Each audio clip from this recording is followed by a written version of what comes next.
آپ کی خدمت میں حاضر ہوں۔ ناظرین، آج ہم اس شخصیت کے بارے میں جانیں گے جنہوں نے میدان کربلا میں ایک اہم فریضہ سر انجام دیا۔ وہ ایک بہادر، ناڈر، ایک بے باک جنگجو اور سپہ سالار ہیں جنہوں نے امام حسین کے لیے اپنی جان کا نذرانہ تک پیش کر دیا۔ وہ شخص کوئی اور نہیں، وہ شخص جناب حر بن یزید ہیں۔ امام حسین جب مکے سے عراق کی طرف روانہ ہوئے تو آپ نے ایک منزل پہ قیام کیا، پھر دوسری منزل پہ قیام کیا۔ جب تیسری منزل پہ قیام کیا تو آپ جب آگے روانہ ہونے لگے تو آپ نے اپنے بھائی عباس علمدار سے کہا کہ عباس جاؤ، جتنا پانی چاہیے اس سے 4 گنا پانی لے کر آؤ۔ تو عباس نے کہا کہ اے میرے آقا، یہاں سے منزل بہت قریب ہے تو پھر 4 گنا پانی زیادہ کیوں چاہیے؟ امام حسین نے کہا کہ اے عباس، ہمیں تھوڑا آگے جا کے پانی کی ضرورت پڑے گی۔ عباس نے امام حسین کے فرمان پر لبیک کہا اور نہر سے 4 گنا پانی زیادہ لے آئے۔ کچھ دیر میں امام حسین نے اپنے ساتھیوں سے کہا کہ فلاں سمت میں دیکھو، کوئی آتا ہوا دکھائی تو نہیں دے رہا۔ تو انہوں نے دیکھ کر کہا کہ امام حسین، لگتا ہے کہ کافی دور درخت لگے ہوئے ہیں۔ تو امام حسین نے فرمایا کہ نہیں، یہ فوج یزید ہے جو ہماری طرف آ رہی ہے۔ یہ ان کا لشکر ہے جو ہزاروں سپاہیوں پر مشتمل ہے۔ فوج یزید نے امام حسین کو چاروں طرف سے گھیر لیا۔ امام حسین دیکھتے ہیں کہ فوج یزید کا ہر ایک شخص بے انتہا پیاسا ہے اور ان کے جانوروں کی زبانیں سوکھی ہوئی ہیں۔ امام حسین نے فرمایا کہ عباس، جو پانی میں نے تمہیں ذخیرہ کرنے کے لیے کہا تھا وہ پانی اس لشکر کو پلا دو۔ غازی عباس نے یزید کی فوج کو پانی پلایا اور جو پانی بچ گیا وہ ان کے جانوروں کو پلا دیا۔ اس فوج کا سپہ سالار جو حر بن یزید تھا۔ اتنے میں نماز کا وقت ہوا۔ امام حسین نے پیغام بھجوایا کہ فوج یزید کے سپہ سالار سے پوچھو کہ وہ نواسہ رسول کے پیچھے نماز ادا کرے گا یا مجھ سے الگ نماز ادا کرے گا۔ تو وہ آ کر کہنے لگا کہ کیسے ہو سکتا ہے کہ نواسہ رسول حسین بن علی موجود ہو اور ہم ان کے پیچھے نماز نہ ادا کریں؟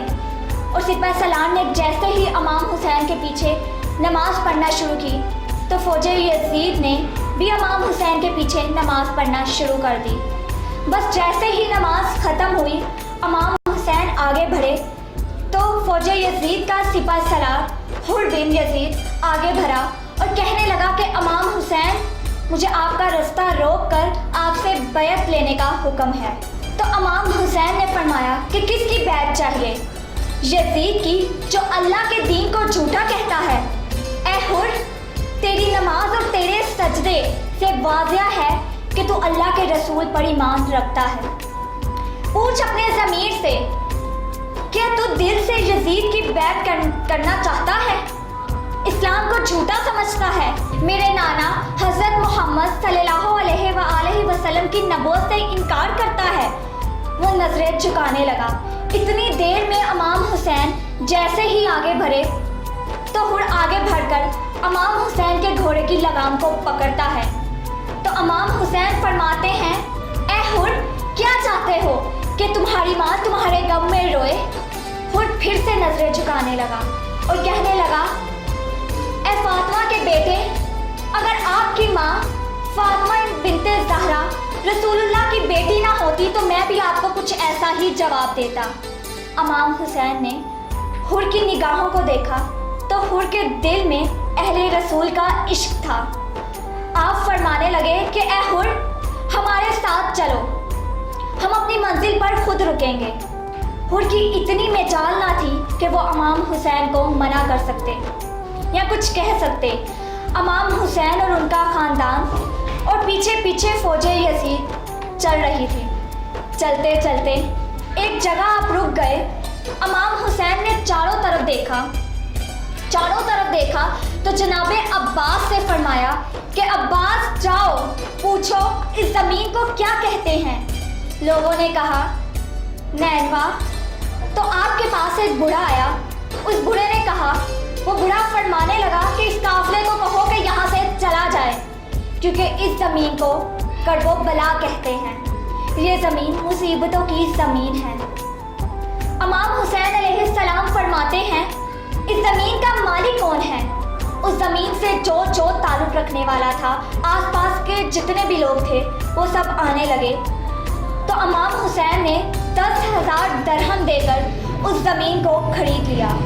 پھر جناب عباس سے کہا کہ عباس خیمے نصب کرو۔ یہ خبر جب یزید تک پہنچی کہ حر بن یزید امام حسین کے پیچھے پیچھے ادب سے چڑھ رہا ہے اور وہ امام حسین کو قتل نہیں کرے گا، تو یزید نے عمر بن سعد اور شمر کو ہزاروں کی فوج کے ساتھ بھیجا اور کہا کہ جاؤ اور حر کو اپنے عہدے سے ہٹا دو اور مجھے امام حسین کا سر چاہیے۔ تاریخ نے لکھ دیا کہ اس فوج نے آتے ہی سب سے پہلے جو حکم نافذ کیا وہ یہ تھا کہ حضور کے خیام کو نہر سے ہٹا دیا جائے۔ جناب عباس جلال میں آئے تو امام حسین نے فرمایا کہ عباس صبر کرنا، مجھے میرے نانا نے پہلے ہی بتا دیا تھا کہ ہمارے خون سے سلام نے بچنا ہے۔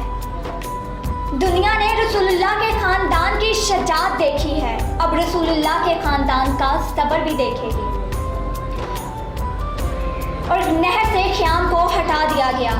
7 محرم الحرام کو رسول اللہ امام حسین علیہ السلام کے خاندان کا پانی بند کر دیا گیا۔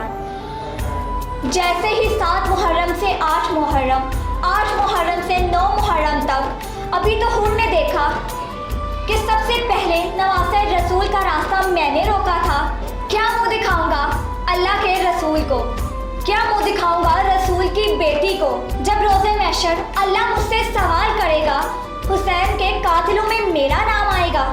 جناب حر اپنے خیمے میں سنتے ہیں کہ امام حسین علیہ السلام کے خیمے سے کسی معصوم بچے کی ہائے پیاس کی صدا آ رہی ہوتی ہے۔ جناب حر اپنے سر کو پیٹتے ہیں اور چیخ کر رونے لگتے ہیں کہ اے اللہ مجھے معاف کر دینا۔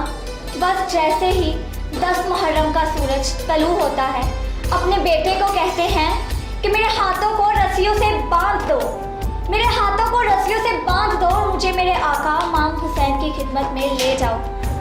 اور امام حسین کے قدموں میں بیٹھ کر جناب حر فرماتے ہیں کہ میں آپ کے قدموں میں قربان ہونا چاہتا ہوں، میں آپ کے قاتلوں میں شامل نہیں ہونا چاہتا۔ امام حسین نے جناب حر کو دیکھ کر فرمایا اے حر، تیرا نام رہتی دنیا تک میرے چاہنے والے تجھے سلام کرتے رہیں گے کہ تو دنیا کی دولت کو ٹھکرا کر رسول اللہ کی شفاعت پانے کو چلا آیا ہے۔ اے حر چلا جا، میں نے تجھے معاف کر دیا۔ کہا جناب حر رو کر کہتے ہیں میں آپ کے قدموں پہ قربان ہونا چاہتا ہوں۔ جیسے ہی جناب حر کو اجازت ملی تو آپ کا بیٹا آپ سے کہنے لگا کہ میرے بابا، یہ مجھ سے برداشت نہیں ہوگا کہ میں اپنے بابا کو اپنی آنکھوں کے سامنے شہید ہوتا دیکھوں، آپ مجھے اجازت دیجیے گا میں میدان میں جاؤں۔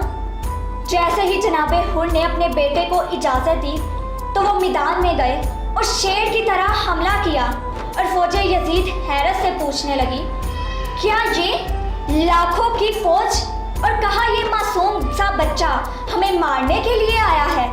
حر کے بیٹے نے کہا اے بدبخت، تو دنیا کی دولت کے طلبگار ہو اور میں رسول اللہ کی شفاعت کا۔ یہ جسم تو ختم ہونے والا ہے، یہ جسم تو ختم ہونے کا نام ہے، ارے یہ دنیا تو امتحان ہے۔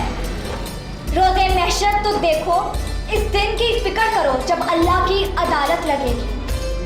بس فوج یزید نے حملہ کیا۔ کافی دیر جب جناب حر کا شہزادہ لڑتے لڑتے اپنے زخموں کی تاب نہ لا سکا تو میدان کربلا پر گر گیا۔ جناب حر اپنے بیٹے کو دیکھ کر میدان کی طرف آئے تو انہوں نے دیکھا کہ امام حسین علیہ السلام ان کے بیٹے کا سر اپنی گود میں رکھ کر پیار کر رہے ہیں۔ جناب حر زمین پر بیٹھ گئے اور فرمانے لگے اے میرے آقا، یہ غلام زیادہ ہیں۔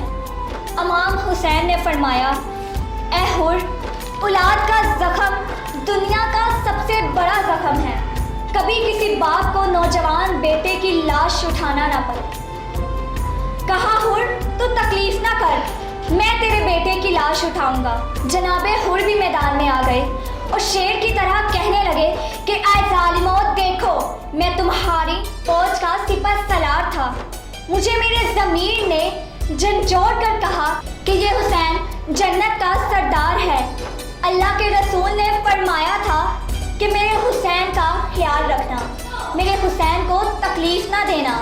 اے لوگوں، یہ رسول اللہ کا خاندان ہے، اے لوگوں ان کی رگوں میں رسول اللہ کا خون بہتا ہے، کیوں اپنے مقدر میں دوزخ کو لکھتے ہو؟ خدا کی قسم، یزید کی دولت، یزید کی طاقت اللہ کے سامنے کچھ بھی نہیں ہے۔ اتنے میں شمر اور عمر بن سعد کہنے لگے کہیں یہ ہماری فوج کو باغی نہ کر دے، جاؤ حملہ کرو۔ چاروں طرف سے جناب حر کو گھیر لیا۔ جناب حر شیر کی طرح فوج یزید کو واصل جہنم کرتے رہے اور بالآخر فوج یزید نے تیروں کی بارش جناب حر پر کر دی اور یوں حر 250 کا لشکر اکٹھا ہو کر جناب حر پر ٹوٹ پڑا۔ بس ایک طرف تیروں کا لگنا تھا اور دوسری طرف فوج کا حملہ تھا۔ جناب حر زمین کربلا کو آئے، امام حسین کو آخری سلام پیش کرنے لگے۔ امام حسین جناب حر کی لاش کو آتے ہیں، دیکھتے ہیں جناب حر کی گردن سے خون بہہ رہا ہے، اپنا رومال نکالتے ہیں اور فرماتے ہیں کہ اے حر، یہ رومال میری ماں فاطمہ بنت زہرا کا ہے۔ انہوں نے حر کے زخم پر رومال کو رکھا۔ رومال کو جب باندھا تو جناب حر چیخ پڑے اور کہنے لگے کہ نواسہ رسول، یہ غلام اس قابل نہیں کہ رسول اللہ کی بیٹی کے ہاتھ کا بنا ہوا رومال اس کے زخم پر باندھا جائے۔ امام حسین کے قدموں پر جناب حر نے اپنا سر رکھ دیا اور رسول اللہ کو آخری سلام پیش کرنے لگے۔ اور یوں جناب حر کی روح دارالفنا سے دارالبقا کی طرف کوچ کرتی ہے۔ سلام ہو جناب حر پر جو یزید کی طاقت، یزید کی دولت اور یزید کی فوج کی سپہ سالاری کو چھوڑ کر امام حسین کے قدموں پر جان کو قربان کر کے جنت تک پہنچ گئے۔ ناظرین، اسی کے ساتھ ہمارے پروگرام کا اختتام ہوتا ہے۔ انشاءاللہ ملاقات ہوگی اگلے پروگرام میں، تب تک کے لیے مجھے دیجیے اجازت۔ اللہ حافظ۔